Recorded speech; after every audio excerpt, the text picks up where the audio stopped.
What's good? It's your boy, Jay. That's me. Let's discuss and dive into AEW World's End, the final AEW pay-per-view of the year. And I'm going to be honest with you guys like I always am. This was one of the worst pay-per-views that AEW has produced this year. This show was boring. It was boring. This was a very, very underwhelming show. Most of these matches felt like they could have taken place on a Dynamite or Collision. Some even Rampage. But that's just what it felt like. And it's not good. It's not a good look. AEW right now, it's not looking good for them. It's not. It's not. Especially with the whole Chris Jericho stuff going on and everything. We'll talk about that when we get to that match.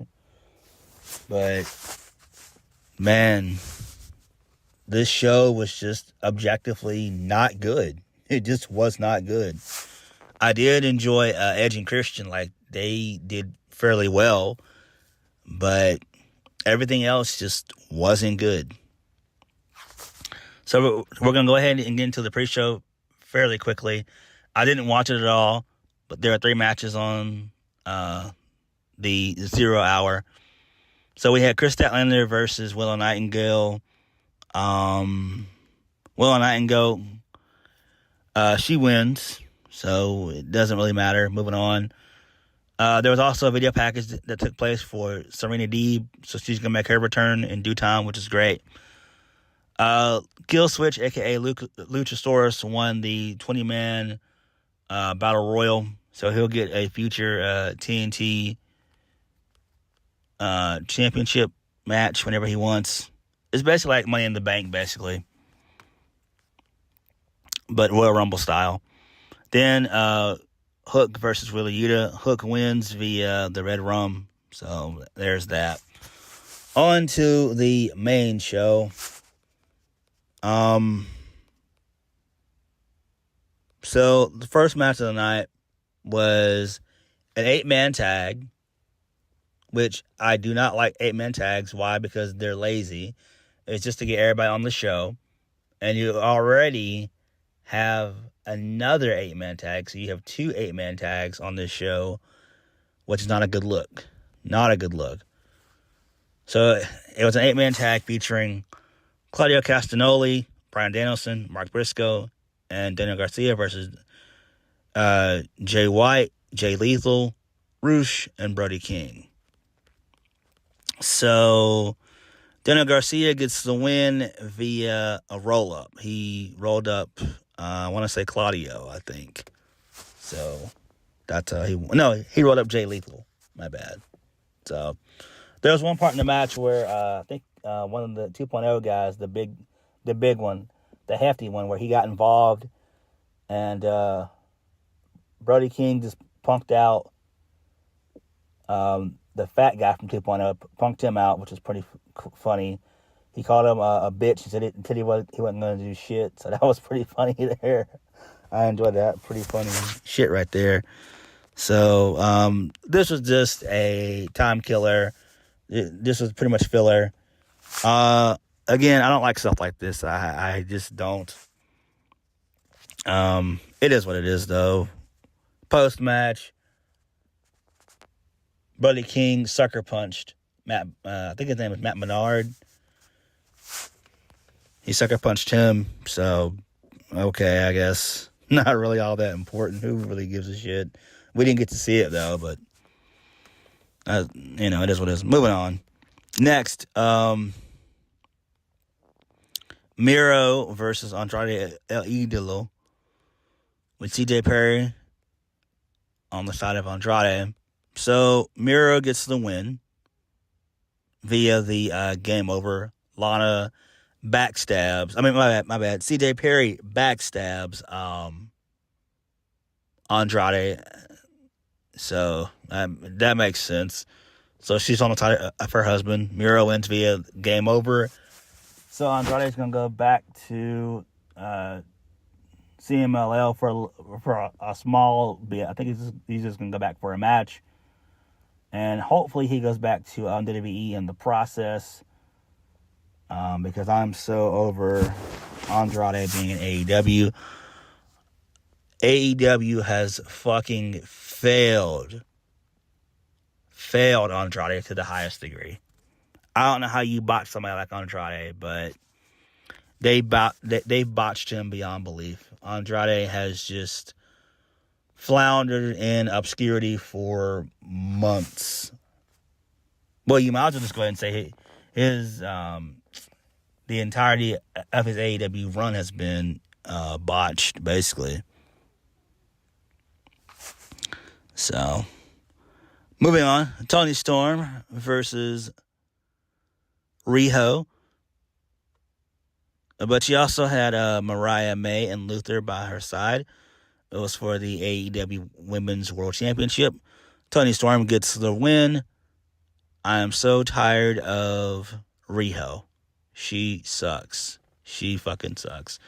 So Toni Storm wins via the DDT for the 1, 2, 3. So it's pretty cool there. I enjoyed that.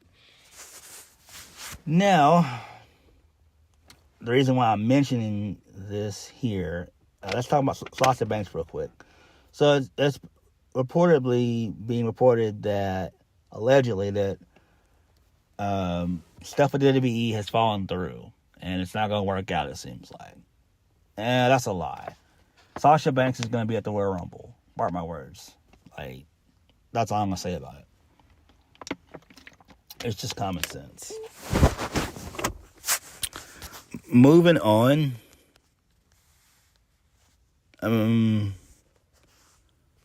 Well, before I move on, I think what they're going to do with Mariah May is they're probably going to have her turn on Toni Storm, and those two are going to feud more than likely. I think that makes the most sense. They're doing a Mickie James Trish Stratus storyline from, I want to say, that happened in what? Was that like between like 04 and 06? Yeah, I think it was between, yeah, because I'm right, yeah. So it was 04, 06, somewhere like that, yeah. So, moving on. Next, so Keith Lee is out with injury. I don't know what's wrong with him. So we're sending our, Keith Lee is in our thoughts and prayers and everything else. And we send our best wishes to Keith Lee, man, because Keith Lee's going through it. I don't know what's wrong with him. I really don't. But hopefully he can come back and make a speedy recovery. So Dustin Rhodes had to step in. So it was Dustin Rhodes versus Swerve Strickland. Swerve did a swerve stomp on Dustin's ankle via center blocks. So they did that for a while. Then Dustin was able to come back, get a couple moves in, but Swerve wins. He does not 1, not 2, but 3 house calls into the swerve stomp for the 1, 2, 3. So this makes sense for the most part. I do like this, but I'm hoping that Swerve becomes AEW champion in 2024. It's just time for it to happen. Moving on, the 8-man tag, the second one. Chris Jericho, Sammy Guevara, Darby Allin, and Sting versus Ricky Starks, W. Morrissey, a.k.a. Big Bill, Powerhouse Hobbs, and Tenosuke Takeshita. So, Sammy Guevara gets the win via the GTH. And there were some CM Punk chants that broke out. And he also hit the Shooting Star Press for the 1, 2, 3 as well. So, there's that. Chris Jericho is in some real deep shit right now, basically. This is all alleged. So, I don't know what to really think about it right now until the evidence has been laid out.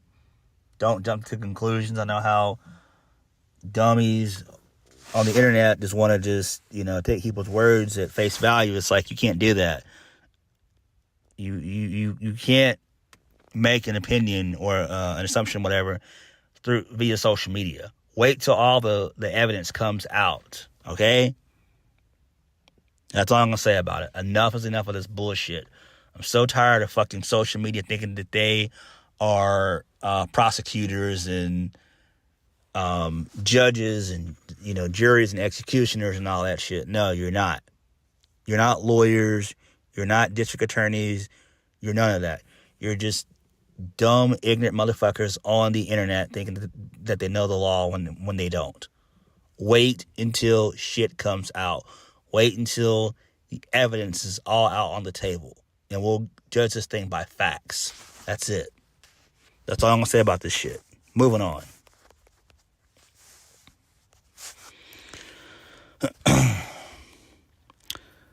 Julia Hart versus Abaddon for the TBS Championship. Julia Hart gets the win.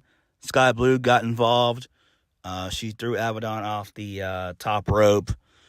And Julia Hart wins via a really bad moonsault. It was almost like Charlotte Flair-esque type of moonsault. I'm like, damn, Julia Hart needs to do kind of better than this.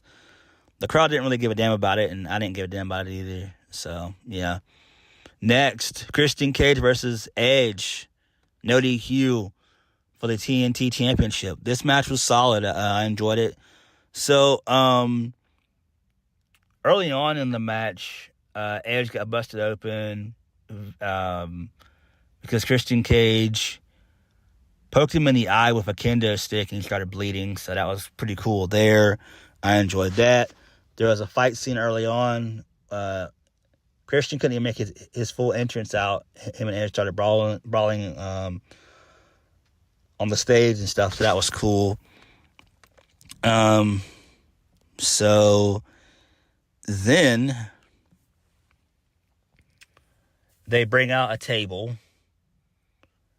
They botched that, and they tried to do it from, like, WrestleMania. What was that? Was that WrestleMania, like, 21, 22 or something like that?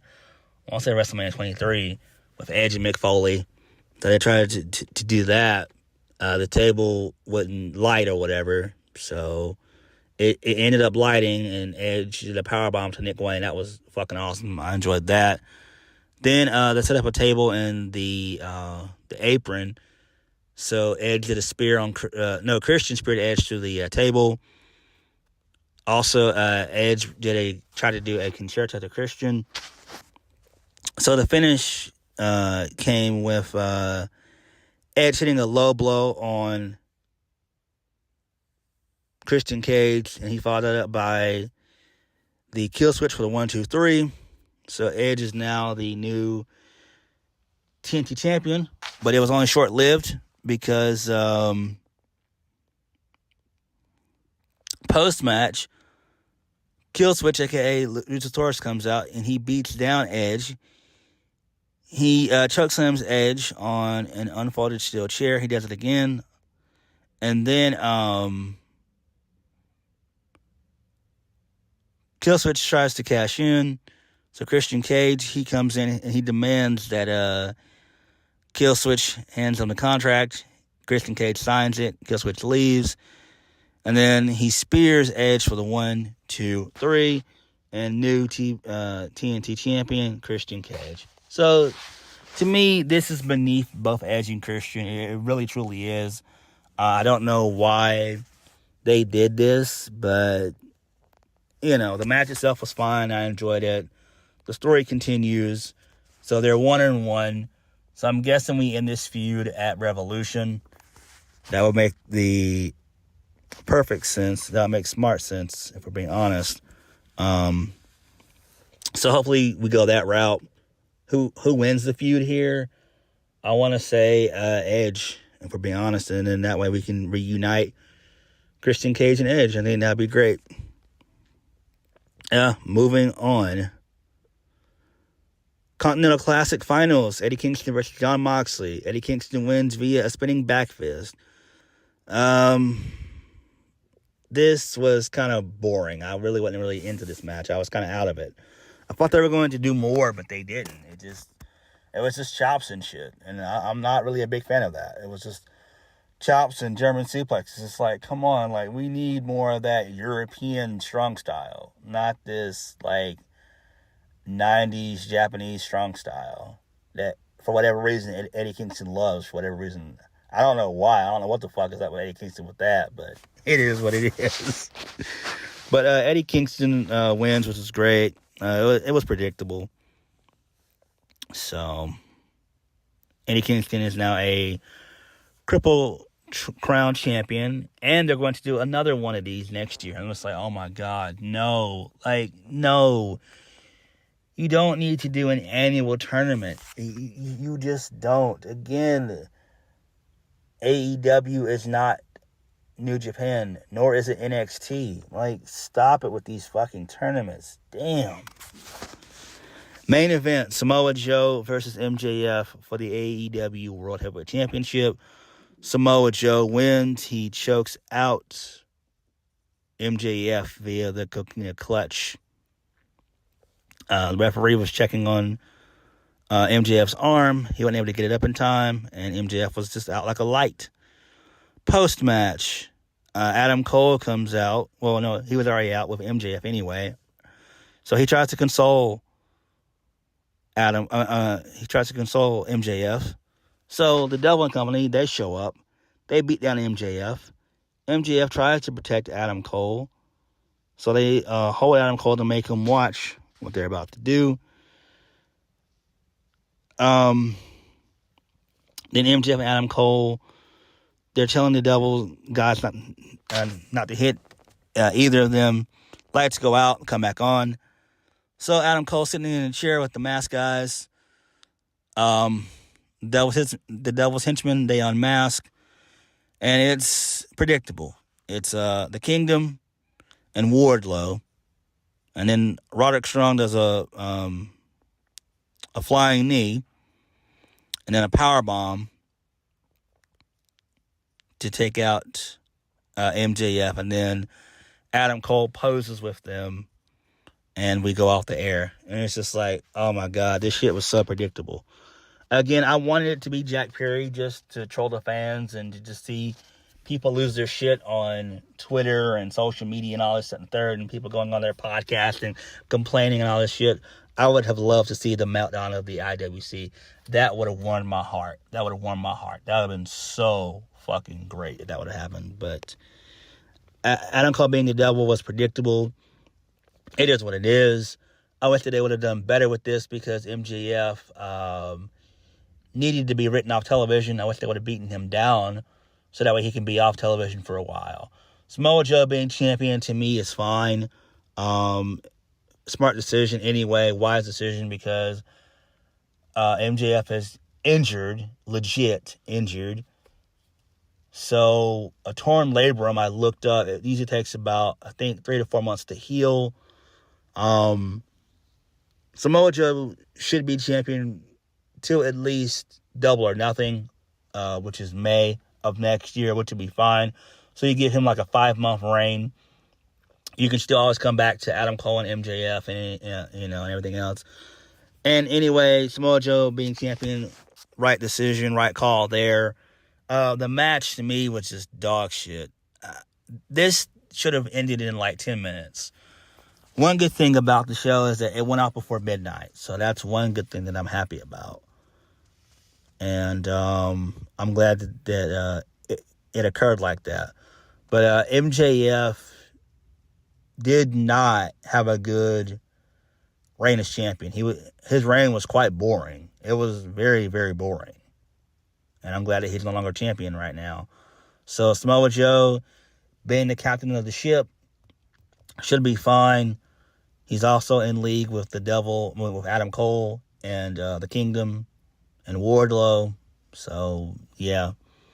It is what it is, man. But this pay-per-view overall just was not good. It just wasn't my cup of tea. It was objectively bad. They have to do better. There were, like, no surprises or nothing. It was just a straight, solid pay-per-view. No surprises. No backstage interviews. Well, you had something with like Dante Martin and Orange Cassidy, but who gives a fuck about that? That shit's gonna be on Dynamite. It's like we're already starting out 2024 with like dog shit AEW matches. Come on, man. Like, come on, AEW, you guys have to do better. You guys are completely in the shitter. They've had a horrible, horrible 2023. Horrible. I don't know, man. I really don't know, but Tony Khan's got to pull his head out of his ass and really start writing better stuff. He really is. But, what did you guys think? Like, comment, and subscribe. I'll catch you guys later. You guys have a happy new year. I'll catch you guys later. Peace.